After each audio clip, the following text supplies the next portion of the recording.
to Staff Works Explained. If it's your first time here, please subscribe to this channel. Also, watch other videos that we have done on various topics. In today's video, we'll be talking about Project Oil Kenya, where we'll be giving an update on this project amidst oil price rise in Kenya and also in the global market. Kenya's potential for oil production has been a topic of great anticipation and interest. The country's discovery of significant oil reserves has raised expectation of economic growth and development, as well as solving the problem of ever-increasing oil prices. The prospect of Kenya commencing oil production is still uncertain. This has left many questioning when this long-anticipated event will finally come to reality. As global oil prices continue to surge, frustrations mounts among those who have eagerly awaited Kenya's entry into the ranks of oil-producing countries. However, the path to oil production in Kenya is fraught with a myriad of challenges and complexity that contribute to the persistent uncertainty. In this video, we'll be exploring the multifaceted factors that continue to hinder the concrete determination of when Kenya will commence oil production. We'll shed light on the intricate webs of geopolitics, regulatory hurdles, technical intricacies, environmental concerns, and market volatility. And all these collectively cast a doubt on whether Kenya will become an oil-producing country soon. We'll dwell with the early oil pilot scheme, and we'll be asking ourselves a question whether this scheme was a success or it flopped, and did we learn any lessons from here?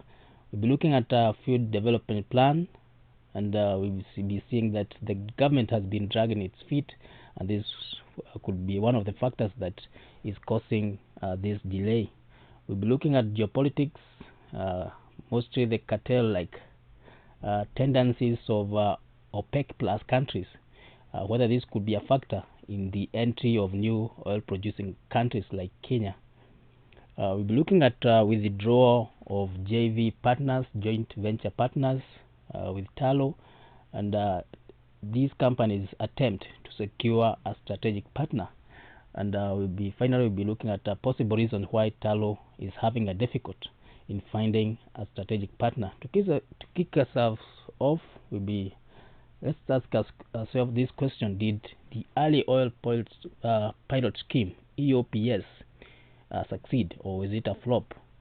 In Kenya's pursuit of harnessing its oil resources, the country embarked on the oil pilot scheme (EOPS), and this was done in Turkana County, South Lokicha region.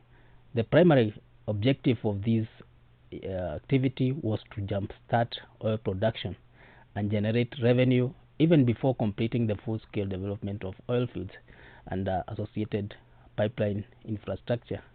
While this endeavor held promise, Kenya encountered a series of challenges in its quest to kickstart oil production. First, the transportation of crude oil posed a significant hurdle. Crude oil had to be transported through road using trucks and from this region all the way to the port of Mombasa, where it could be then loaded into tankers for export. This makeshift road-based transportation was employed as a stopgap measure until the construction of a pipeline is finalized, and this could take time. The logistical complexity and costs associated with road transport added strain to the early oil project. Secondly, the distribution of revenue generated from the early oil project became a contentious issue. The plan was for this revenue to be shared among various stakeholders, including the government, local communities, and also the oil exploration companies which are involved in this project. However, the exact mechanism and allocations of these funds were subject to scrutiny and protracted negotiations, which has resulted to delays and disputes. Thirdly, profitability concerns have emerged During a Senate hearing, the Cabinet Secretary of Energy disclosed that Kenya had not yielded profits from its oil exploration endeavors in Turkana. The primary objective, it was explained, was to test the marketability of crude oil and establish crucial logistic infrastructure, and also provide the county government of Turkana with the necessary experience and capability. This lack of profitability raised questions about the viability of this project. Additionally, there were concerns related to delayed funds disbursement. Despite the enactment of Petroleum Act number 2 of 2019, which provided a legal framework for such transactions, funds from the sale of crude oil in 2019 were not disbursed promptly and subsequently to the company and also to the Turkana government and even the local community. So these delays were a source of concern. Lastly, a fundamental challenge lay in the distinction between exploration and commercial production. The Cabinet Secretary of Energy clarified that the crude oil sold during these early project phase was not categorized as commercial production, but rather the outcome of exploration and appraisal activities. Consequently, there was no surplus funds available for distribution in accordance with the provision of the law. In fact, he said that the oil companies that were involved in this pilot project are still owed a substantial sum of money, which is almost $23.7 million due to their participation in the early scheme. In summarizing this venture, we can say that Kenya efforts to initiate oil production through the early oil pilot scheme was fraught with challenges. These challenges encompass logistical complexities, intricate revenue sharing negotiations, profitability and uncertainties, delayed fund disbursement, and also critical distinction between exploration and commercial production. So these challenges lay out the complexity of oil exploration and production projects and emphasizes the importance of planning and execution of long-term activities to ensure that Kenya becomes an oil-producing country soon. Let's look at the issue of field development plan, and we gather that the government has been dragging its feet as far as approval of this process is concerned. The Ministry of Energy is currently engaged in a thorough review of field development plan, which was presented to it by Talo Development. So they are assessing these plans to ascertain the commercial, economic, and technical viability of this project. This critical report is soon to be presented in Parliament for ratification. Following parliamentary approval, the contractor will have 1 year to make the final decision on investment. This will mark a significant milestone towards bringing out fast oil to the market. Talo Oil is eagerly awaiting the government decision regarding the Turkana oil project. The approval of FDP by the government is of paramount importance to this company, as any delays in this process could also have implication on when they are going to make an investment decision.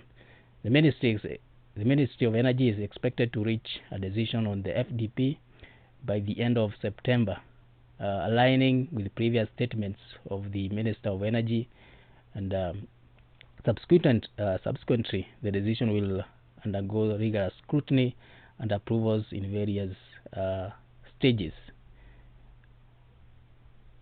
Should the project proceed, the government's role will expand to include the determination of how Kenya crude oil will be managed by investors. This will also encompass the proposed construction of 852-kilometer Lokicha-Lamu pipeline, which is designed to transport crude oil from Turkana all the way to Lamu port for export. Talo Oil is aware of its vulnerability to protection risks, including the impacts of its financial health and revenues. These risks stem from various factors such as fluctuation of oil prices in the global market, unforeseen operational incidents, rising costs, and the challenges associated with achieving targeted farm downs of exploration assets in Kenya. This concern has been prominently featured in the company's recent annual reports. In March, a revised FDP was submitted to the government for approval, and this is in alignment to the conditions and of the license. The continuous and concerted efforts are being made to ensure that approvals are granted in a timely manner. Although the government has been dragging its feet, the FDP that was presented to the government was structured. It was a revised FDP. It was structured around a field resource estimate of 585 million barrels, which is an increase from the previous estimates, with an initial plateau production rate of 120,000 barrels of oil per day. The capital investment for the initial stages leading to oil production is estimated to be $3.4 billion, which is equivalent to 500 billion Kenya shillings. Now to the third factor, which is geopolitics, in an attempt to try to understand why Kenya has not started producing its own oil despite having made discoveries a decade ago. So this surrounds geopolitics. The question that we'll be asking ourselves here is whether the cartel-like tendencies of OPEC plus countries could be a factor in the entry of new oil-producing countries like Kenya. Could it also be possible that cartel-like tendencies of OPEC or oil-producing countries can be a factor in the entry of new oil-producing countries like Kenya? OPEC plus countries, these are a group of oil-producing countries that agree or collectively to set production quotas. Like now they have set production quotas. They have reduced the amount of oil that is being produced currently, and that's why we are seeing the prices rise in the global market. This setting allows them to control the global oil supply and influence the oil prices. In the recent years, OPEC Plus has been capping production in order to support oil prices. This has led to higher oil prices and increased profit for oil companies. The cartel-like behavior among the OPEC Plus nations can create significant hurdles for the new countries which are looking to enter into oil production. These tendencies give OPEC Plus countries considerable control over the market, affecting pricing and supply dynamics. Newcomers may find it difficult to compete as these agreements limit their market share availability. Additionally, investor confidence can waver due to potential for OPEC Plus countries' actions to disrupt market conditions. Diplomatic challenges and the need for significant infrastructure development further complicate the path for new entrants. In essence, the dominance of OPEC Plus countries in the oil market poses a formidable challenge for countries which aspire to establish themselves as oil producers. However, the higher oil prices have also made it more attractive for new countries to develop their own resources. These new oil producers could help to meet the growing demand for oil and put downward pressure on oil prices. This could put pressure on OPEC Plus countries to reduce their production quotas and even abandon these setting or limiting altogether. If OPEC Plus countries were to abandon their production quotas, it would lead to more competitive oil market, and this would benefit consumers and eventually could also lead to lower oil prices. However, it is important to note that there are also risks associated with the entry of new oil producers. For example, if new producers produce too much oil, it could lead to a glut in the market and lower oil prices. This could hurt the oil companies and make it more difficult for them to develop new oil fields. So this could also be a reason as to why probably it's taking so long to make a decision on this Project Oil Kenya. The next issue is on withdrawal of joint venture partners and also the securing of a strategic partner by Talu. Joint venture partners African Oil Corporation and Total Energy in May 2023 withdrew from the joint venture partner with Tullow. This move, Tullow said, it's seen by experts as having given Tullow Oil a flexibility as far as negotiating with the strategic partner is concerned. Although it is a drawback as far as developing oil project in Kenya is concerned, to Tullow Oil probably is an advantage because they now have a flexibility as far as when negotiating with a strategic partner is concerned. Tullow described the recent withdrawal of the Kenya joint venture partners as due to differing internal strategic reasons. The withdrawal left Tullow with no option but to assume 100% of the equity position.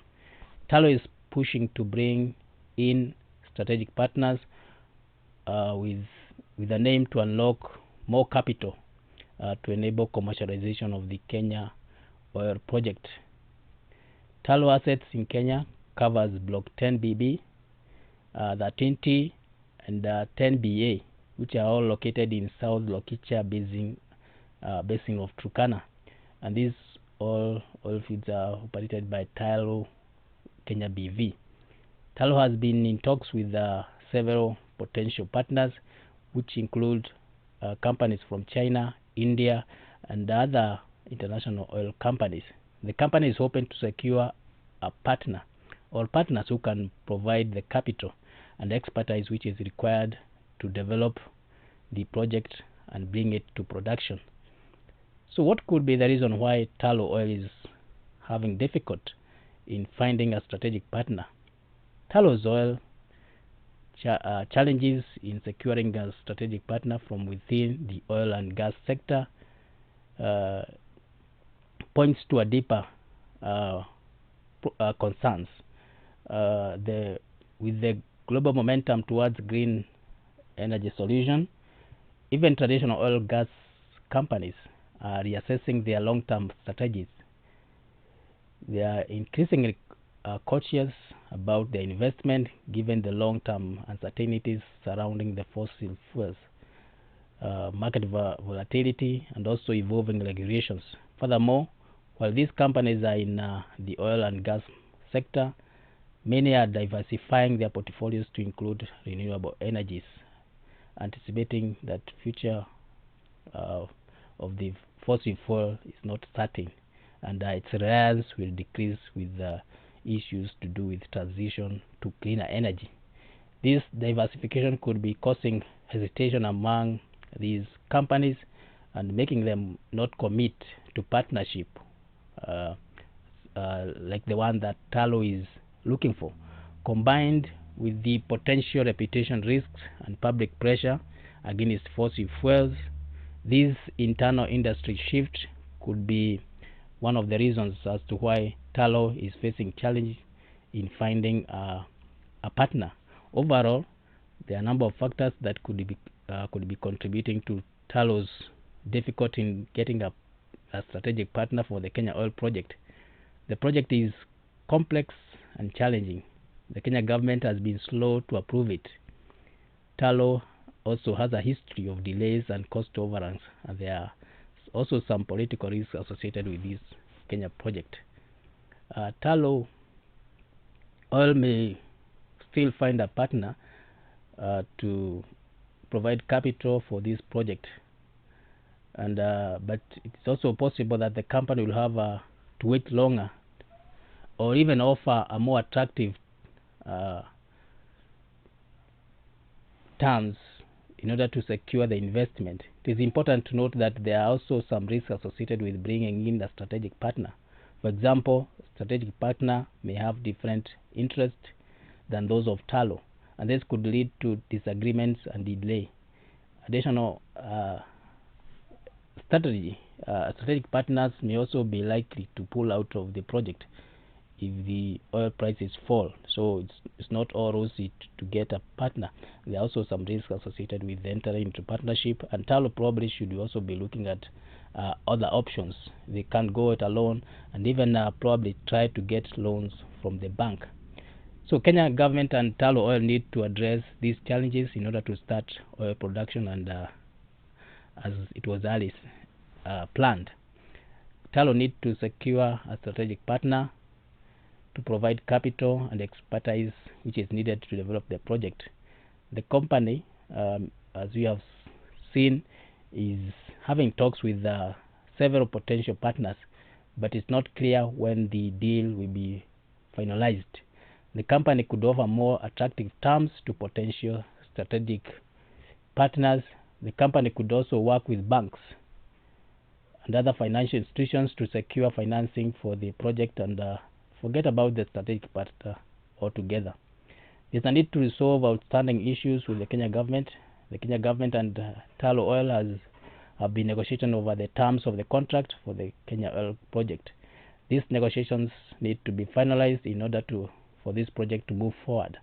There's also a need to address environmental and social concerns, issues which have been raised concerning the environment and social impacts of the Kenya Oil project need to be addressed, and there's a need for the parties to develop a plan to mitigate these impacts.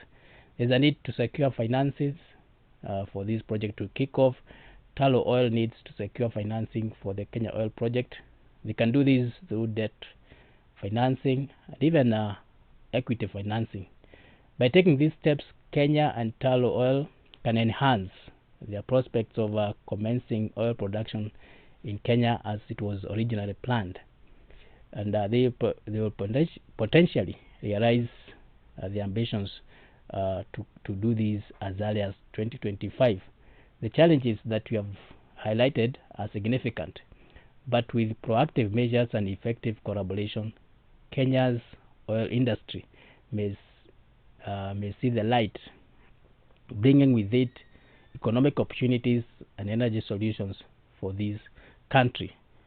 So we'll be looking to see what transpires, especially concerning the approval of FDP, getting of strategic partner for the Talo Oil, and other developments that will make Kenya realize its ambition to becoming an oil producing country sooner, probably as soon as 2025. There are a lot of things that stand on the way of this. There is construction of a pipeline. There is question of whether you need to construct a refinery, and so many other questions that need to be probably tackled before this can be realized. But we hope it can be soon, so that the problems that Kenya is currently experiencing, especially hiked prices, can be solved. So thank you for reaching this far. If it's your first time here, please subscribe to this channel. Leave a comment on your thoughts about this project, and also you can watch other videos that we have made on this project and other related projects. So thank you and welcome for more videos in future. Thank you.